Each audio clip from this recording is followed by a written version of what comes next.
Olá, tudo bem com você? Seja muito bem-vindo a mais um Bíblia Sem Pressa. Nós estamos no livro de Deuteronômio. Hoje nós vamos ler do capítulo 16 ao 20.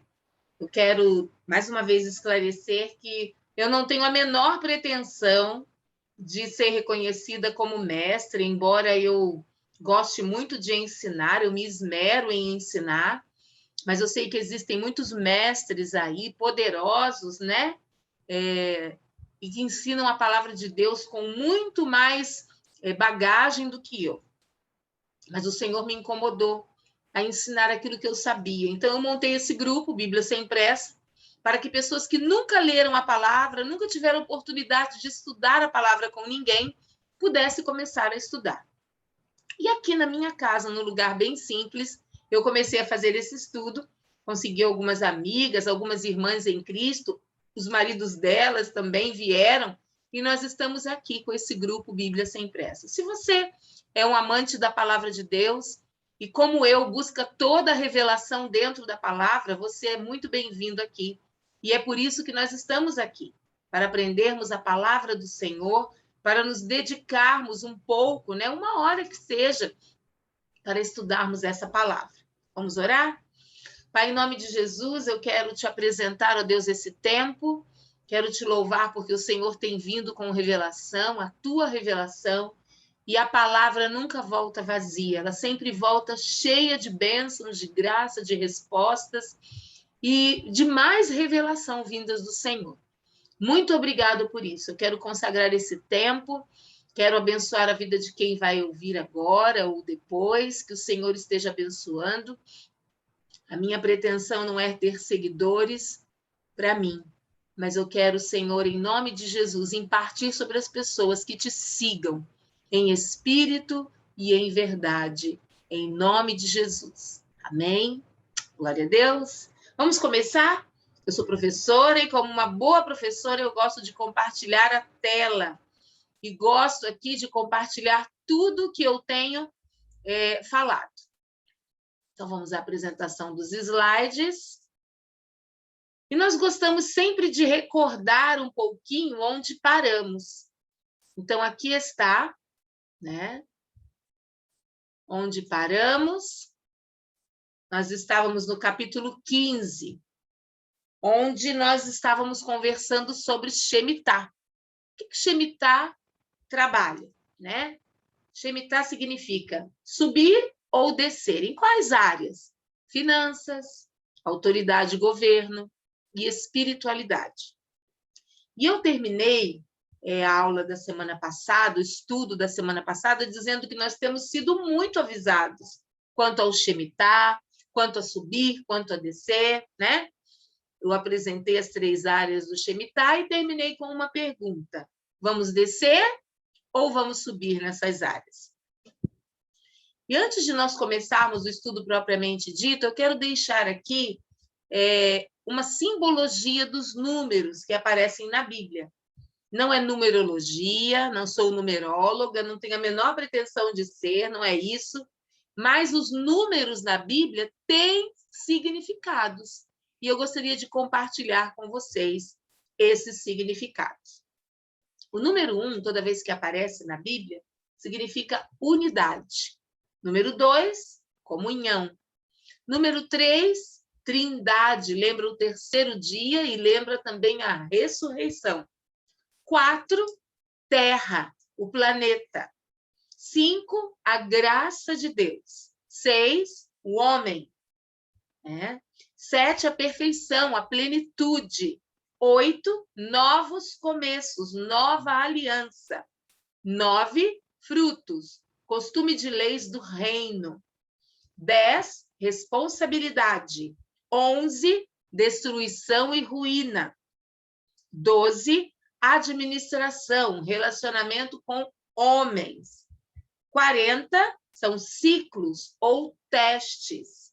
E 50, nos lembra jubileu. Então, se você se interessou aí por essa simbologia, printa aí a tela e confira conosco. Vamos, então, para Deuteronômio 16. Nesse capítulo, eu acho muito interessante que Moisés é tomado por profecia, porque ele é um homem que vivia por revelação. Ele ouvia o próprio Deus, não é? Então, o conselho que nós recebemos nesse capítulo 16 é: obedeça à voz do Senhor. É isso que Moisés vai falar muito para aquela nova geração. Em Deuteronômio 16, do 1 ao 22, nós vamos ver as 3 festas dos judeus. Nós vamos ver a Pessa, que é a Páscoa. Depois, no meio, nós vamos ver o Shavuot, né? Pentecostes. Desculpa aí, Sueli, se a pronúncia não está tão certa, né? E depois de Pentecostes, que é a festa das semanas, nós vamos ver também o Sukkot, que é a festa das cabanas ou tabernáculos, né? 3 vezes no ano aparecerão todos os teus homens diante do Eterno, teu Deus, no lugar que ele escolher. Então, esse capítulo vai falar dessas 3 festas. Primeira festa, a Páscoa. O que ela deveria lembrar? Ela deveria lembrar aquela nova geração que seus antepassados foram escravos lá no Egito.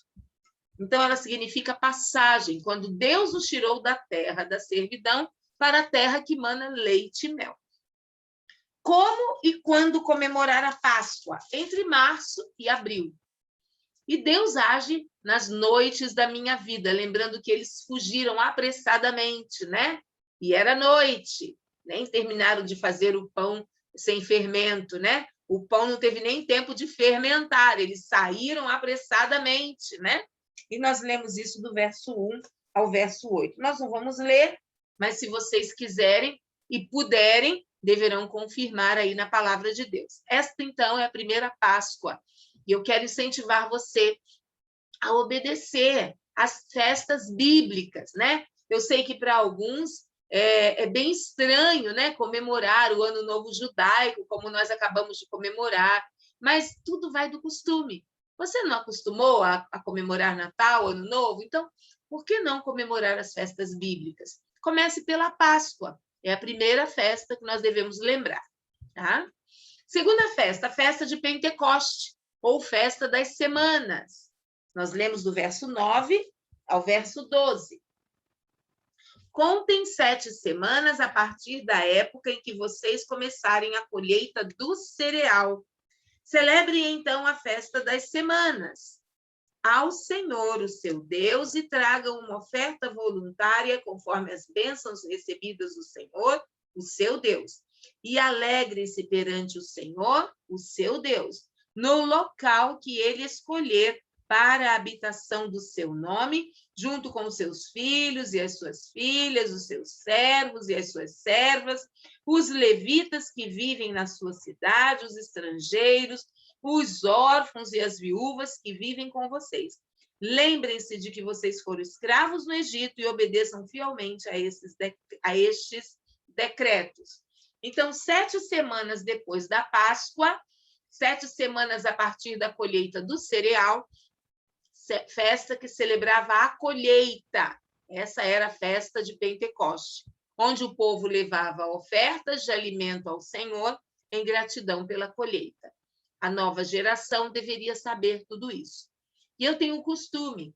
Essas festas são maravilhosas e eu gosto de ofertar na casa do Senhor.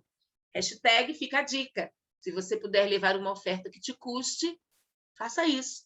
Celebre ofertando ao Senhor. A terceira festa, vou até tirar o meu rostinho aqui da frente, que eu acho que atrapalha um pouco vocês verem. Vou deixar aqui embaixo só um momentinho. A terceira festa é a festa dos tabernáculos, ou Sukkot. Era feita em tendas, e nós lemos isso do verso 13 ao verso 17. Para lembrar o quê? Lembrar daquilo que Deus fez. Era um memorial para que a nova geração lembrasse que seus pais moraram em tendas no deserto. Então, eles comemoravam essa festa por 7 dias. Deus é festeiro, gente. Por isso que nós gostamos tanto de festejar, né? Depois de juntar o produto da eira e do tanque de prensar uvas. Esse era o período da festa dos tabernáculos.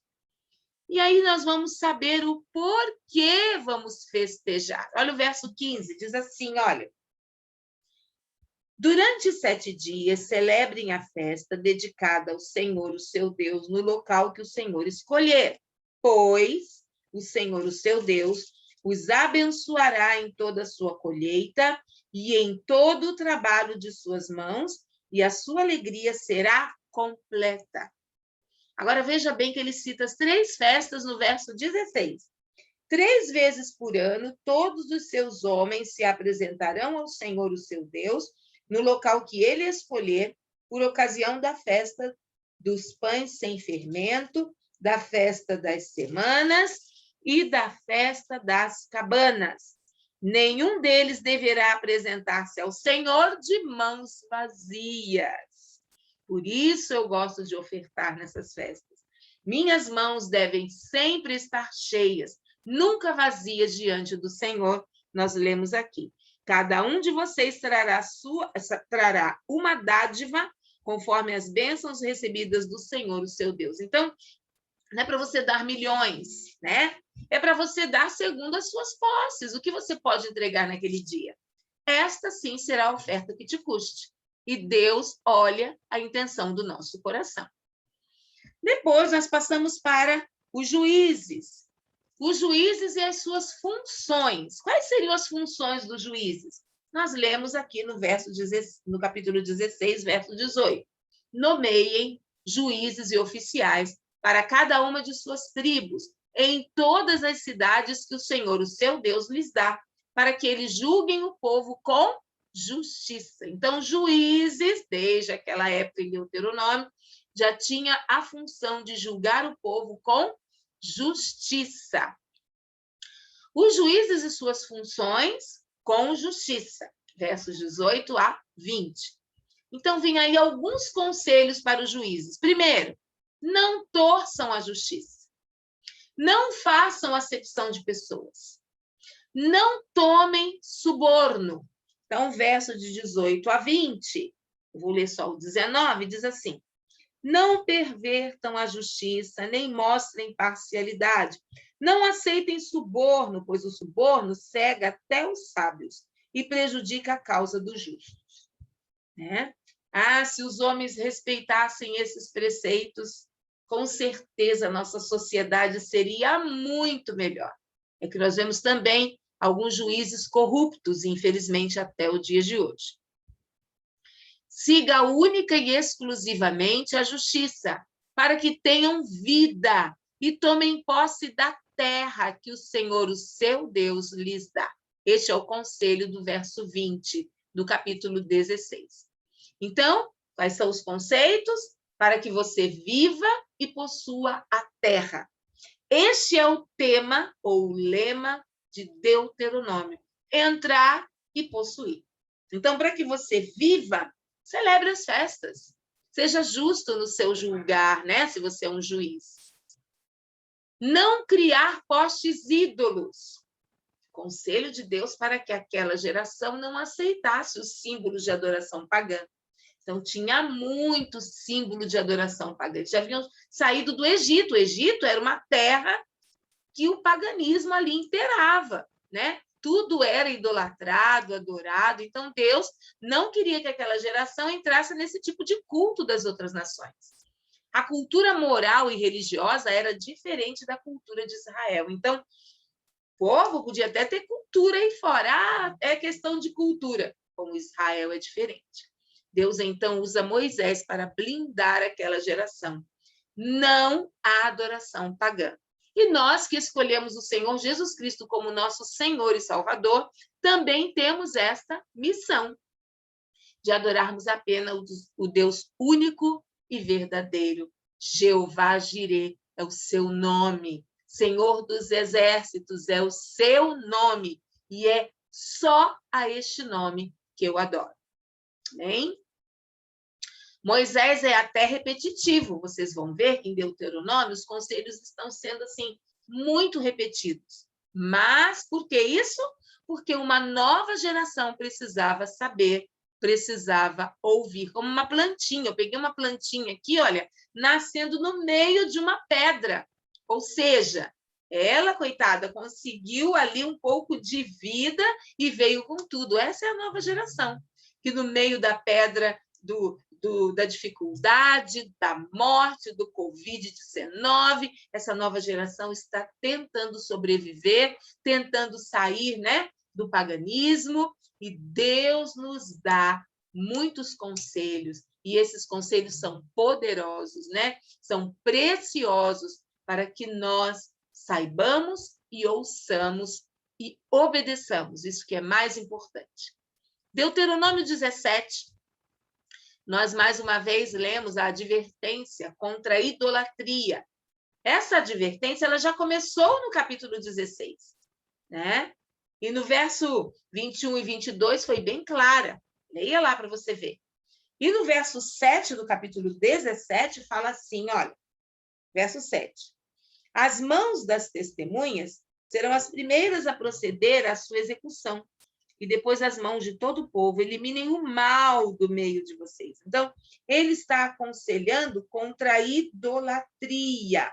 Verso 21 e 22 do capítulo 16 diz assim: não ergam nenhum poste ídolo, poste sagrado, além do altar que construírem em honra ao Senhor, o seu Deus. E não levantem nenhuma coluna sagrada, pois isto é detestável para o Senhor, o seu Deus. Então, para Deus é o melhor. Eu não posso fazer, né, postes ídolos, que são grandes pedaços de madeira, os quais eram adorados por povos pagãos. Então, eu não posso fazer isso. Os julgamentos dos casos difíceis, como seriam esses julgamentos? O sacerdote, ele dependia só de Deus, ele só podia ouvir ao Senhor, né? Se o sacerdote não desse conta, se o juiz não conseguisse julgar uma comparação, ele levaria ao sacerdote, porque o sacerdote, ao ouvir de Deus, julgaria retamente. Isso nós lemos lá no verso 8. Se para os seus tribunais vierem casos difíceis demais de julgar, sejam crimes de sangue, litígios ou agressões, dirijam-se ao local escolhido pelo Senhor, o seu Deus, e procurem os sacerdotes levitas e o juiz que estiver exercendo o cargo na ocasião. Apresente-lhes o caso e eles lhes darão o veredito. Então, veja bem que havia uma certa regra aí, né? Se o juiz não conseguisse julgar, levasse ao sacerdote. Sacerdotes deveriam ouvir a voz do Senhor. Então, Moisés, ele é enfático, ele conclama os sacerdotes a ouvirem a voz do Senhor. Sacerdotes, ouçam a voz do Senhor. Povo, ouça a voz do sacerdote. Peça conselhos. Sacerdotes levitas, juiz, sentença dos dois. Essa era a ordem aí determinada por Deus. Moisés ainda alerta que a rebeldia deveria ser extirpada do meio de Israel, ou seja, o rebelde deveria morrer. Versos de 8 a 13. Moisés profetiza o tempo dos reis em Israel. Verso 14. E nós vamos conferir também com 1 Samuel, capítulo 8. Então, veja que as outras nações estavam já acostumadas com seus reis, né? E o verso 14 diz assim, do capítulo 17. Se quando entrarem na terra que o Senhor, o seu Deus, lhes dá, tiverem tomado posse dela e nela tiverem se estabelecido, vocês disserem, queremos um rei que nos governe, como tem todas as nações vizinhas. Tenham cuidado de nomear o rei que o Senhor, o seu Deus, escolher. Então, Moisés vai discorrendo ali como deveria ser a escolha daquele rei. Então, isso é um texto profético. Moisés já estava recebendo de Deus, né? Aquela orientação de que o povo iria querer um rei. Né? Vários passos para se ungir um rei. Então, do versículo 15 ao versículo 20, vocês vão ver o passo a passo. O que isso quer dizer? Que nada pegaria Deus de surpresa. Vocês acham que quando o povo escolhesse um rei, Deus iria ficar desesperado? Olha, agora eles querem um rei. Não, Deus já sabia. Então, Deus já sabia, já falou com Moisés, Moisés já trouxe o assunto à baila. Moisés sabia que o líder precisa pensar na frente do povo.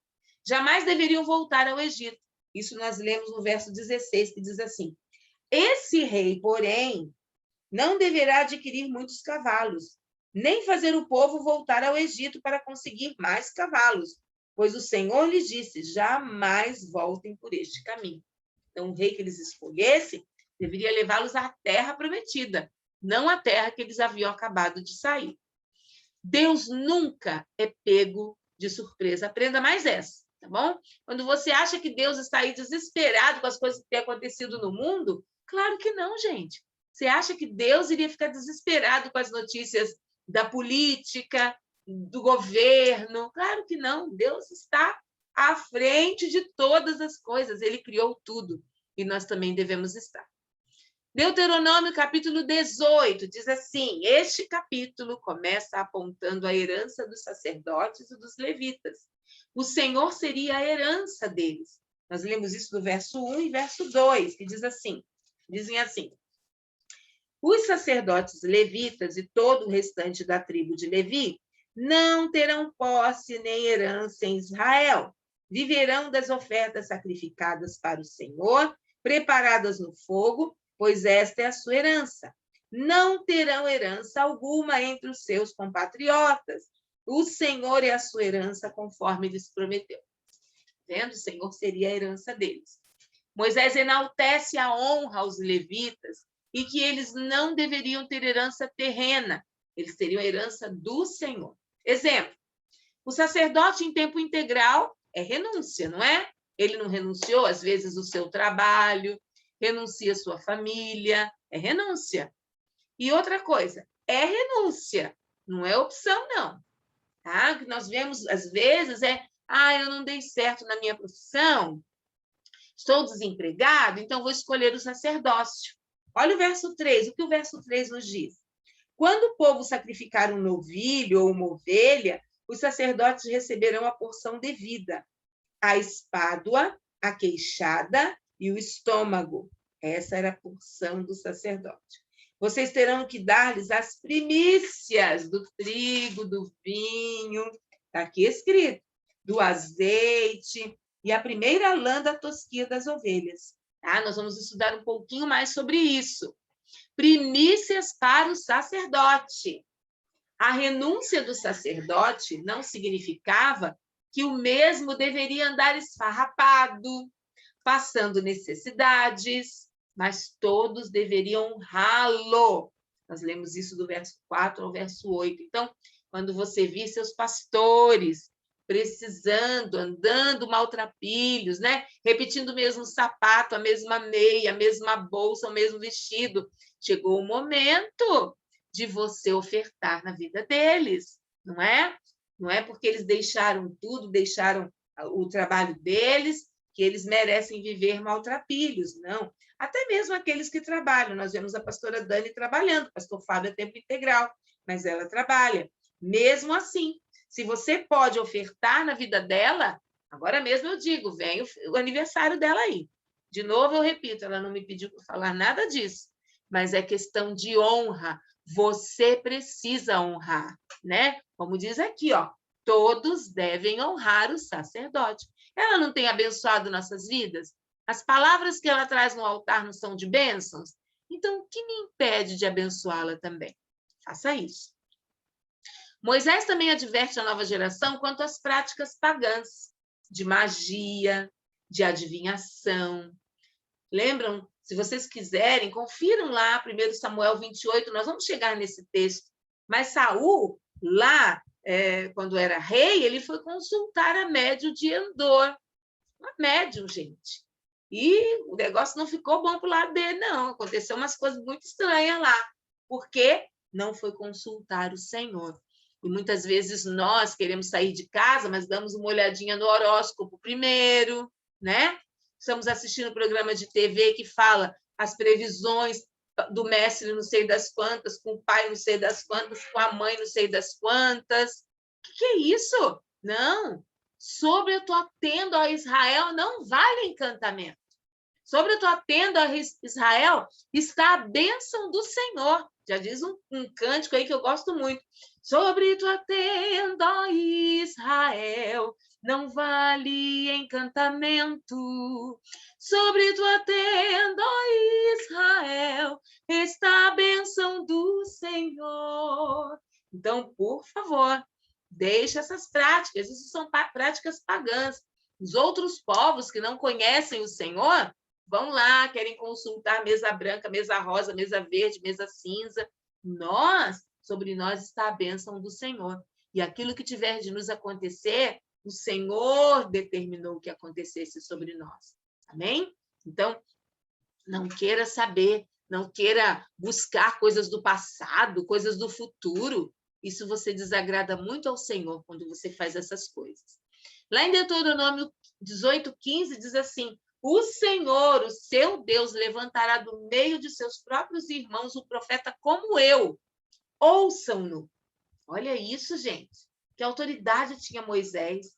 Moisés profeticamente está falando de Jesus, porque Jesus, como ele, ouvia o próprio Deus, né? Moisés tinha um relacionamento muito íntimo com o Senhor e do mesmo jeito Jesus. Olha isso. Um profeta como o próprio Deus, Moisés falava com Deus diretamente, era mediador entre Deus e o povo, e aí está Jesus. Semelhante a mim, Moisés diz, né? Este homem será um mediador, um genuíno profeta. Então, dos versos 17 ao verso 19, Moisés está aí, dizendo isso para a gente. Então, você não acha, baseado nisso, que fica fácil você identificar falsos profetas? Claro que sim, não é? Se você não vir aquela pessoa, né, que é tão consagrada ao Senhor, ouvir de Deus e fala abobrinha, como diz o pastor Felipe Parente, fala groselhas, é claro que são falsos profetas, não é? Cuidado com isso. Cuidado e tome muita cautela, né? Quando pessoas desse tipo colocam a mão sobre a sua cabeça. Há uma transferência de unção. Que unção está sendo colocada sobre você? Então, cuidado. Jesus é desde a eternidade. Jesus é. Ele foi, né?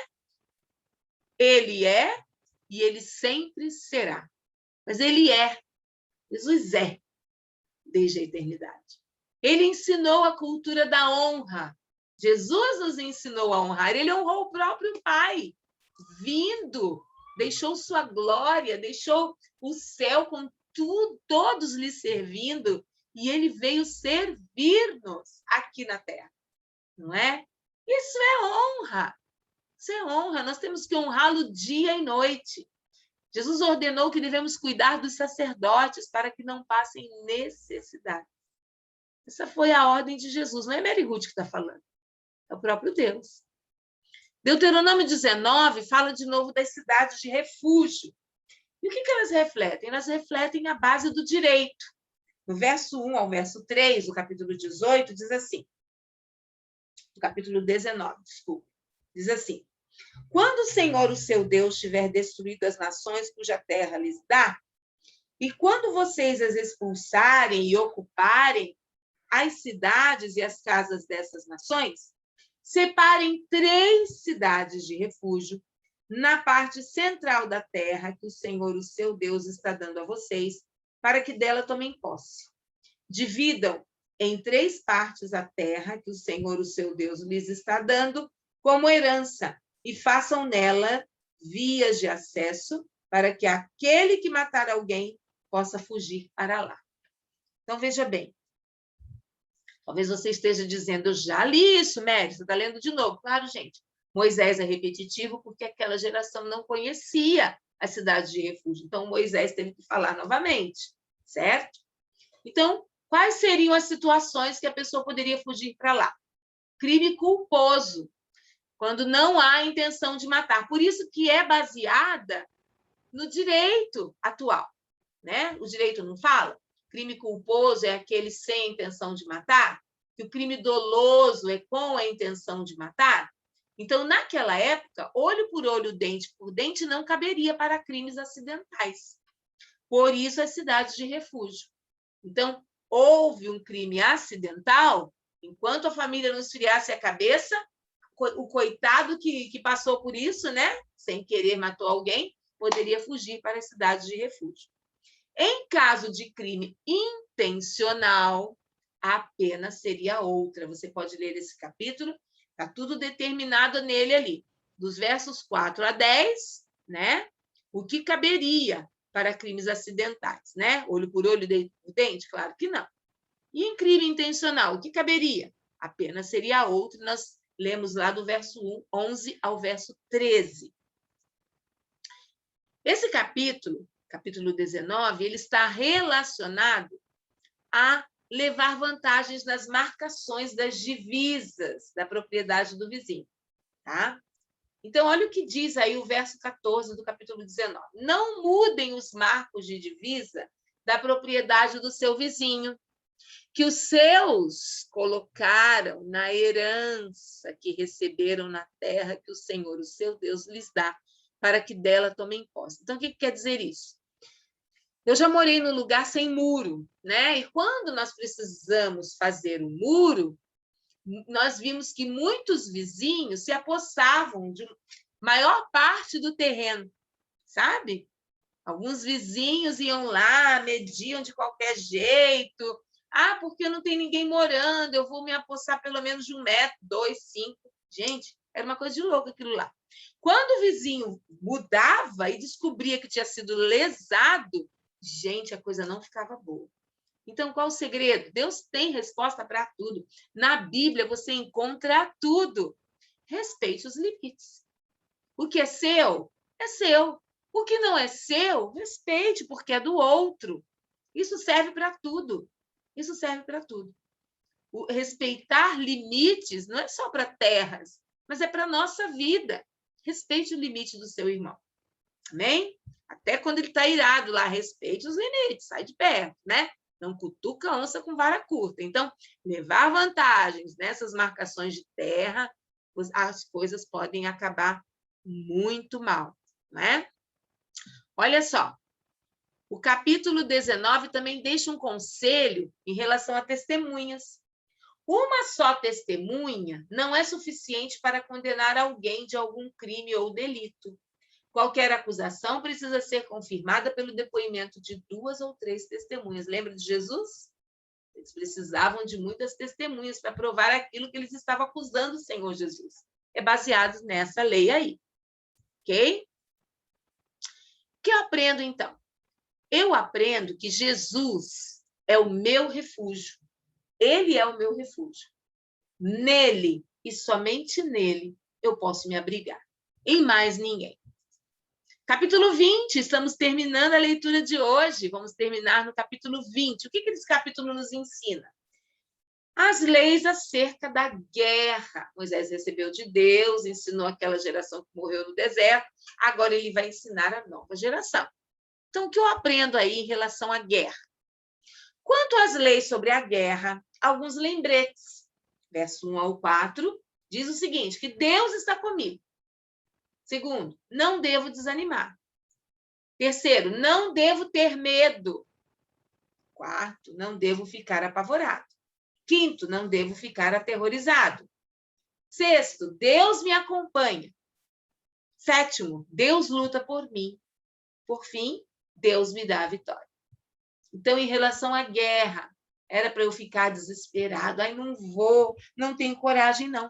Leia o verso de 1 ao 4 do capítulo 20 e você vai ver todos esses conselhos. Lembretes antes da batalha.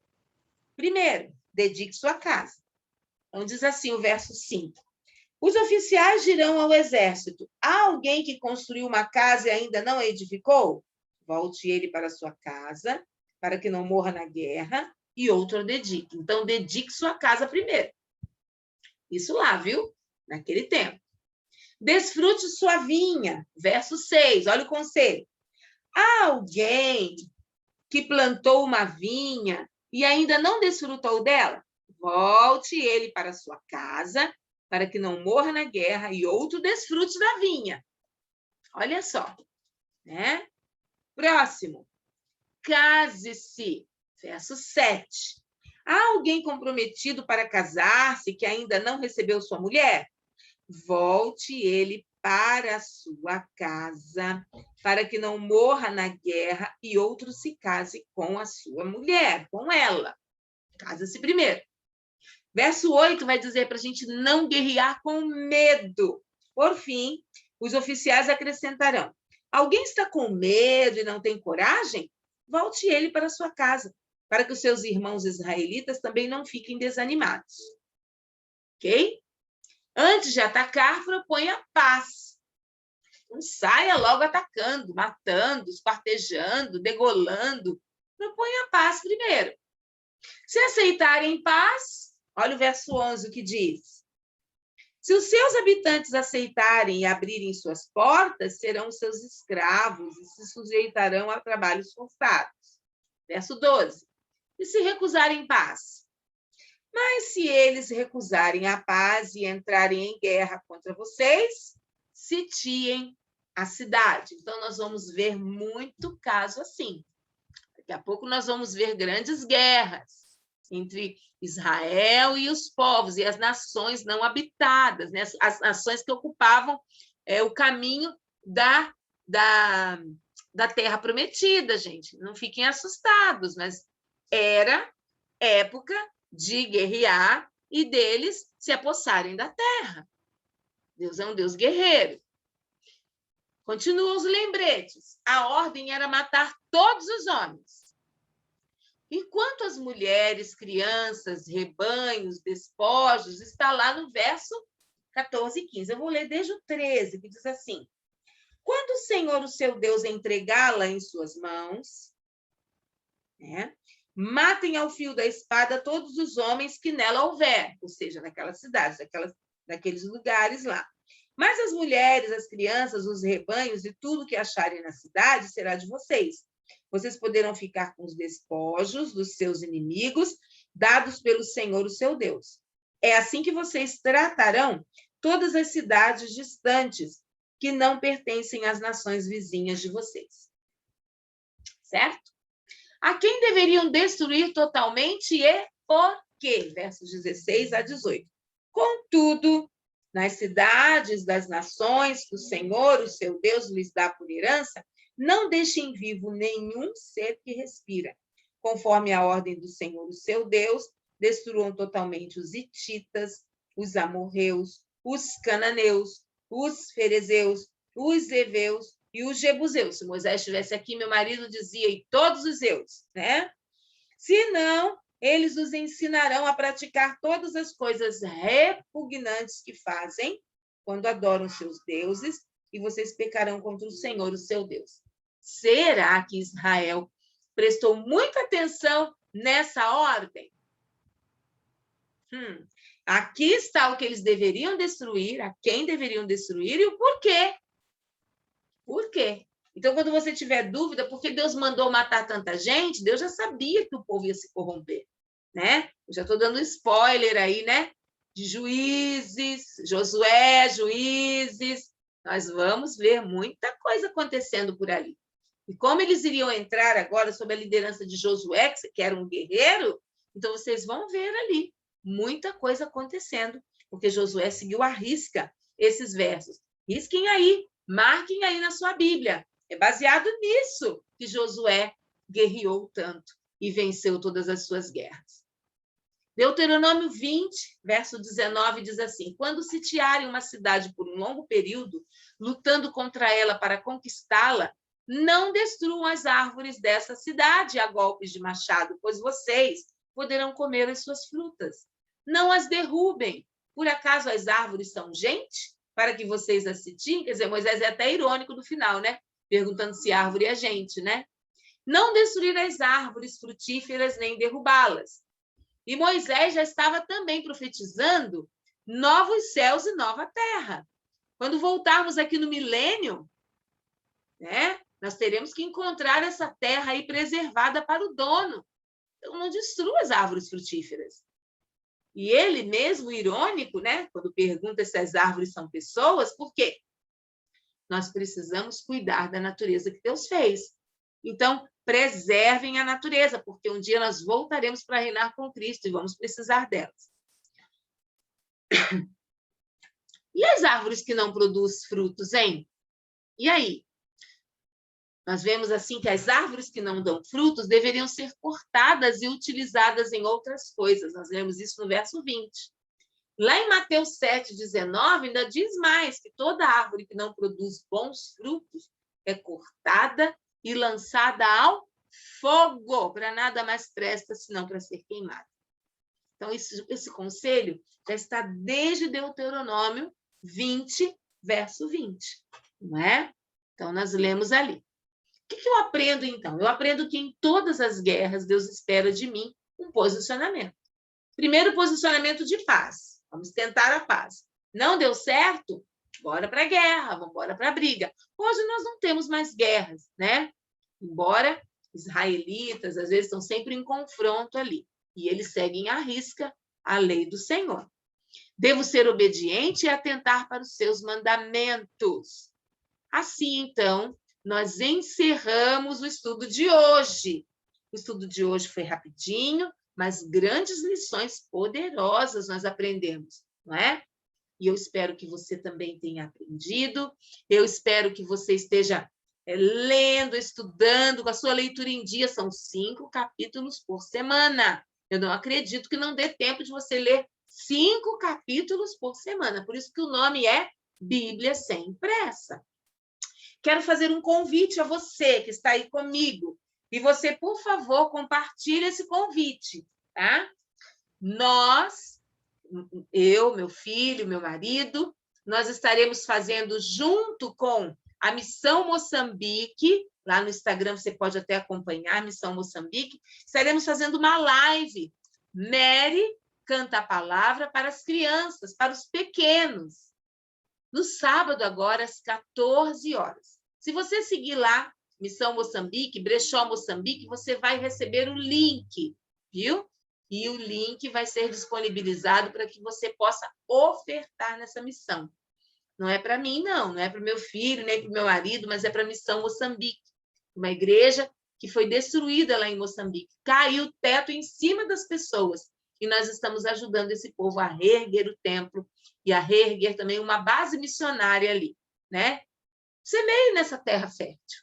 Não deixe de... Falamos tanto de ofertas hoje. Quem sabe você possa ofertar no próximo sábado, dia 18, às 14 horas.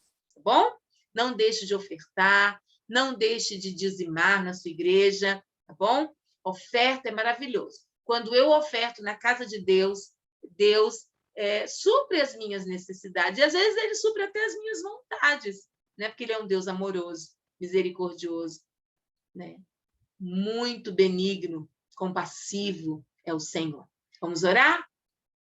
Pai, nós queremos te louvar pela leitura de hoje, pelos capítulos 16, 17, 18, 19 e 20 de Deuteronômio. Que livro precioso! Como Moisés nos dá lições preciosas nesse livro. Nos ensina, Senhor, a praticá-las, em nome de Jesus. Dá-nos a tua bênção, a tua graça, a tua direção. Nos ajude, Senhor, a sermos luz, a sermos sal para as pessoas que precisam. Em nome de Jesus, que, ó Deus, os meus irmãos aqui possam ser tocados, ó Deus, pela tua palavra. E se houve algo que eu não consegui transmitir, que o Espírito Santo do Senhor continue transmitindo, continue ensinando e ministrando, em nome de Jesus. Amém. Eu sempre termino dizendo que toda quinta-feira é dia de culto. Então, amanhã, Bola de Neve, São José dos Campos tem culto. Algumas igrejas têm culto hoje. Hoje ou amanhã, procure uma igreja, cultue ao Senhor, adore o único Deus verdadeiro, digno de toda honra, de toda glória, de toda exaltação. É o que eu imparto sobre você nesse dia, em nome de Jesus. E se ele não tiver me recolhido, né? Se eu não morrer essa semana, nem Jesus tiver voltado para recolher a sua igreja, para arrebatar a sua igreja, eu te vejo na semana que vem com mais um Bíblia Sem Pressa. Estude a Bíblia, tá bom? Ah, não entendo. Vem aqui que a gente ajuda. No que eu puder, estamos aí compartilhando a palavra com você. Deus te abençoe, em nome do Senhor Jesus.